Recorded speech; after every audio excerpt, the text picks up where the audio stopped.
Okay, rear toe. Here we go. First thing you're going to do is to remove the grid plates. So I am finding it easier to read the laser at the leftmost edge of the laser. So I'm going to call that 1 and 24, 30 seconds. And the rear 1 and 20, 30 seconds.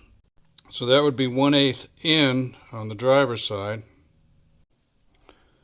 So on passenger side, I'm 3/30 seconds in. Driver's side, 4/30 seconds in. Most Corvette autocross drivers want a little toe out in the back. That's just a sidebar or a footnote.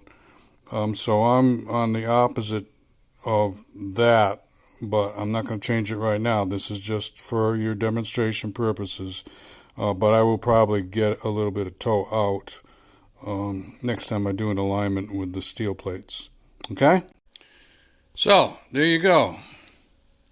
CSM, Precision Alignment Hub Stands, lasers,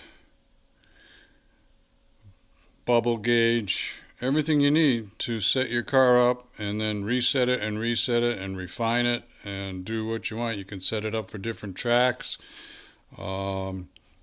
You can set it up based on your tire temperatures that you take with a probe pyrometer. That's my recommendation.